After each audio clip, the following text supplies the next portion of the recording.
हे आपले 3 chicken फ्रायचे order ताटात तयार झालेत आणि एकाची ऑर्डर असल्या कारणाने मी त्यांना नाही दिलं, पण ज्यांची ऑर्डर होते त्याने पण कॅन्सल केलं. मग ज्याला हवं होतं त्यांना पण ते मिळालं नाही, फक्त याचंच वाईट वाटतं.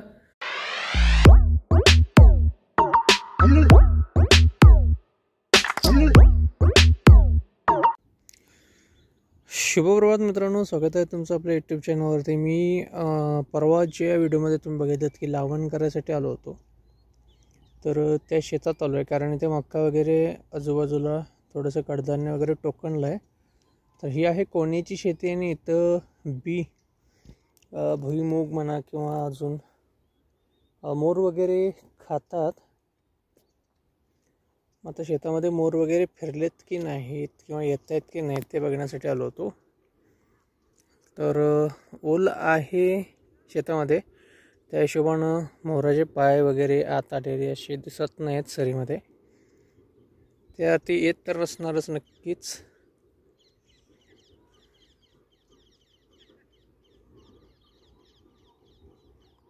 शिवांश पण आलाय माझ्याबरोबर पाठीमागे, तो तिकडे उभारलाय. शिवांश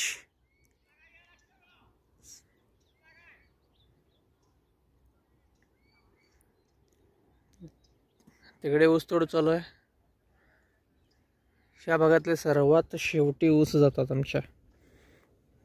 बाकी हा कोणा आहे, इकडे थोडी अडचण असते ऊस काढायला, त्याच्यामुळे इकडचे ऊस बरेचसे जात नाहीत. आणि हा भाग असा आहे की जर पावसाळा जास्त झाला तर हा पूर्ण भाग पाण्याखाली जातो.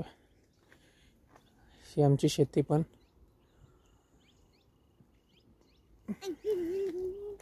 इकडून बरंचसं त्या भागामध्ये पूर्ण सगळं पाण्यामध्ये असतं त्यावेळेला.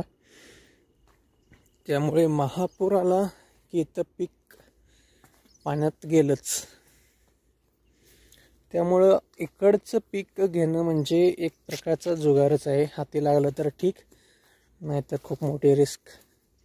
बऱ्याच वेळेला इथलं पीक गेलं आहे पाण्याखाली, नुकसान झालं आहे बऱ्याच वेळेला. पण आता शेती आहे, पाडून तर चालणार नाही, करावी लागणार. आलं ठीक आहे, नाही आलं जे जगाचं होतं ते आपलं होतं असं म्हणून शेतकरी इथं पीक घ्यायलाच बघतो. आणि इकडे सारखं पाणी येतं आहे, त्याच्यामुळं ऊस हा एकमेव पर्याय आहे. ऊस आणि भात हे 2 पिकं जास्त ह्या भागामध्ये घेतात. हा इकडे जी वाट गेली ते आमचं इकडे शेत अजून आहे कोण्याला एकदम ओढा, तिकडे तर याच्यापेक्षा जास्त पाणी येतं. बोल की जाऊया काय आता म्हणलास? हां कशाला आलास पट्टी लागून? ही जी वाट आहे ती दोन्ही शेतकऱ्यांनी, म्हणजे इकडचं ज्याचं शेत आहे त्या इकडचं तर हे आमचं आहे, आम्ही सामायिक अशी सोडलेली आहे. कारण पूर्वी असा विषय होता की इथं जर ऊस काढायचा झाला तर एक तिकडे जवळपास 1 किलोमीटरवरती वाट आहे नदीच्या कडेनं. ऊस इथं जर तोडला तर इथून डोक्यावरती माणसं सांगून तिकडे ऊस काढायला लागायचा. सगळ्यांनाच त्रास होता. त्याच्यामुळे आता प्रत्येकानं शेतकऱ्यांना सामायिक असं ही वाट करून घेत आहे. आता जे कडचे या वाटेच्या 2 शेतकरी आहेत त्यांनी जागा सोडली आणि बाकी त्याच्या आतले जे आहेत त्यांनी येथे रस्ता बनवण्यासाठी सहकार्य केलं. असं कॉन्ट्रीब्यूट करून हा रस्ता बनवला आहे, त्याच्यामुळं झालं सर्वांना सोयीस्कर. असं आता जेवढी शेती आहे आमच्या भागामध्ये गावामध्ये, तिकडे जिथं रस्ता नाही गव्हर्मेंटचा, जिथे वाहन जात नाही, अशा सर्व जागेवरती कॉमनमध्ये कॉन्ट्रीब्यूट करून शेतकऱ्यांनी तिथे रस्ते सगळ्यांनी बनवून घेतलेत, कच्चं रस्ता जिथून ट्रॅक्टर जाऊ शकेल. तर मित्रांनो आपलं चिकन आलेलं आहे, थोडंसं लवकर मागून घेतलं रिक्वेस्ट करून, कारण जेवणाला खूपच उशीर होतो आहे. आज पण माणसं आपल्याकडे कमी आहेत, जे कमी आहेत ती माणसं आजारी आहेत, त्यांना जबरदस्ती करू शकत नाही. त्याच्यामुळे आता तयारीला लावलो आहे आम्ही. 6-6:30च्या अगोदर पूर्ण तयारी झाली पाहिजे, त्याच्यासाठी चिकन लवकर मागवलं आहे. चिकन शिजत ठेवायला पाणी ठेवलं आहे स्टॉकसाठी. आपला तांबडा रस्सा उकळी आला आहे, अजून पांढरा रस्सा बाकी आहे आणि अळणी रस्सा पण बाकी आहे. तर मित्रांनो आपला हा पांढरा रस्सा पण तयार झाला आहे.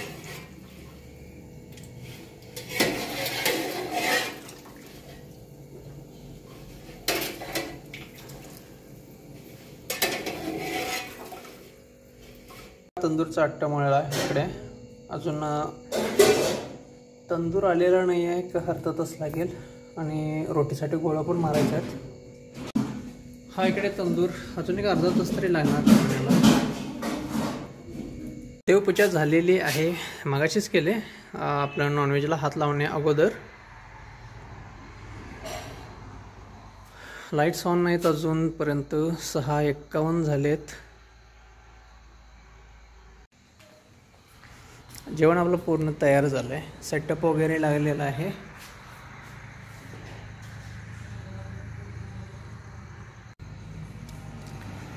शिवांश आहे आपल्याबरोबर आज, कारण घरातले गेले होते बाहेर. तर बाहेरच्या लाईट्स ऑन करूया पहिला.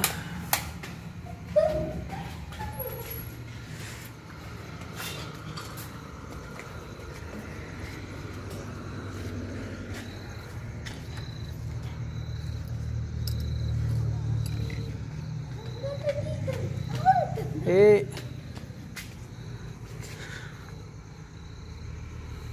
6:45 वाजता सुद्धा उजेड आहे बऱ्यापैकी अजून.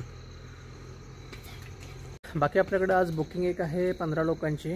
त्याच्यानंतर अजून एक इन्क्वायरी आहे, बघू ते पण येतात काय. मटण वगैरे आणलेलं आहे, सगळं झालं तयार. ग्राहक आल्यानंतर आपण देणार त्यांना जेवण. बाकी ते 2 ग्रुप सोडले तर बाकी काय अशी इन्क्वायरी नाही आहे. वॉकिंग कस्टमर जे येतील, ग्राहक येतील तेच. आता रेडी आहोत, पूर्ण जेवण तयार आहे. तंदूर फक्त एक 15-20 मिनटामध्ये तंदूर पण येईल, त्याच्यानंतर आपण जेवण सर्व करायला रेडी आहोत. आजच्या ऑर्डरला सुरुवात झाली. पहिली 4 ताट आलेत, त्यांची तयारी करायला चालू. इकडे ग्रीन चिकन, अंडा करी वगैरे. हे चिकन,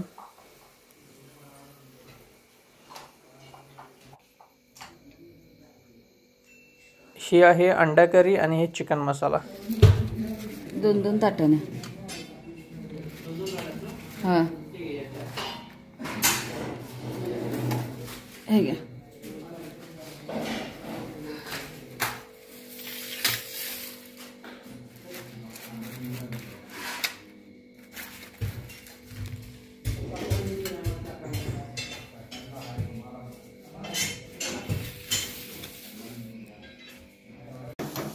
तर मित्रांनो आपली दुसरी ऑर्डर आली आहे. आज थोडासा गोंधळ झाला मगाशी, कारण एक ग्रुप होता आपल्याकडे बुकिंग आणि त्याच्यानंतर आणखीन 4 टेबल एकदमच आले, त्यामुळे पूर्ण गोंधळ उडाला होता.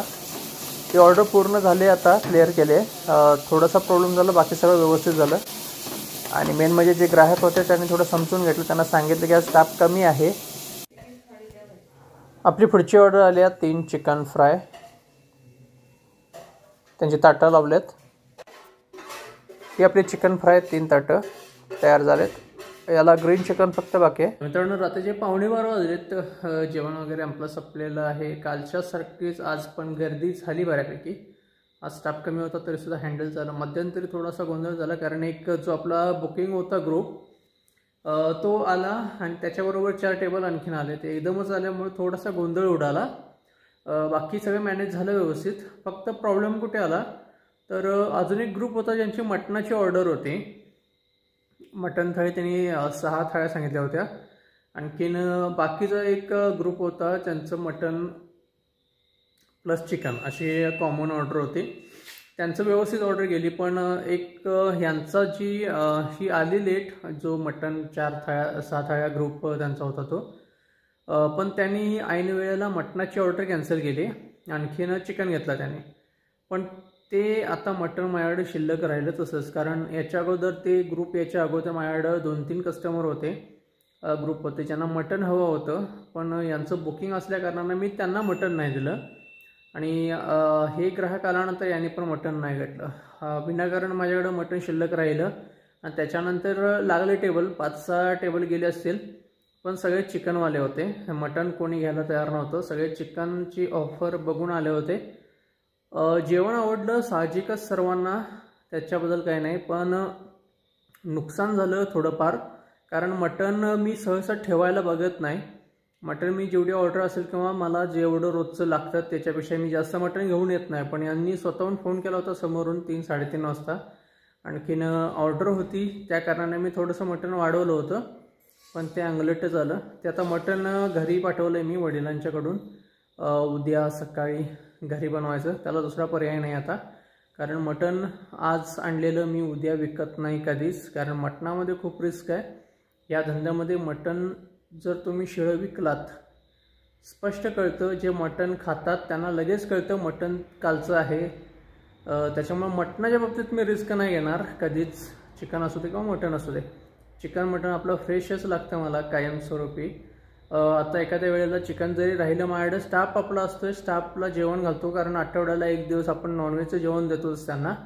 सहसा माझं चिकन राहत नाही, ऑफर आहे. आणि मी चिकन आता जेवढं माझा रोजचा ॲव्हरेज आहे त्या हिशोबाने मी चिकन आणतो, मटण पण आणतो. पण आज बुकिंग असल्याकारणानं थोडंसं मटण वाढवलं होतं आणि तेच नेमकं राहिलं. मग आता ते घरी दिलं आहे मी. ते आता उद्या सकाळी आमच्या घरी येते, नॉनव्हेज बनणार, त्याचा काय दुसरा इलाज नाही आहे. बाकी त्यांनी अगोदर इन्फॉर्म केलं असतं की बाबा मटणाची जी माणसं आहेत ती चिकनच खाणार आहेत, तर मी माझ्याकडे जी ऑर्डर होती त्याच्या अगोदर 2-4 टेबलमधून त्यांना मी दिलं असतं, ते पण खुश झाले असते. बाकी माझं मटण राहिलं नसतं, म्हणजे शिल्लक मटण राहिलं नसतं आज. असो, बिझनेस म्हटल्यानंतर ह्या गोष्टी होत राहतात. एखादी ऑर्डर कॅन्सल होते किंवा दुसरी काहीतरी ॲड होते, या सर्व गोष्टी चालायच्याच. पण खंत एवढीच आहे की एका ग्राहकाला पाहिजे होतं ते, आणि एकाची ऑर्डर असल्याकारणाने मी त्यांना नाही दिलं, पण ज्यांची ऑर्डर होते त्याने पण कॅन्सल केलं. मग ज्याला हवं होतं त्यांना पण ते मिळालं नाही, फक्त याचंच वाईट वाटतं. बाकी आजचा व्हिडिओ मी इथं संपवतोय. व्हिडिओ आवडला असेल तर लाईक करा. आणखीन चॅनलवरती नवीन असेल किंवा अजून सबस्क्राईब केला नसेल तर नक्की सबस्क्राईब करा. भेटू उद्या एका नवीन व्लॉगमध्ये. तोपर्यंत गुड नाईट, टेक केअर, काळजी घ्या, बाय बाय.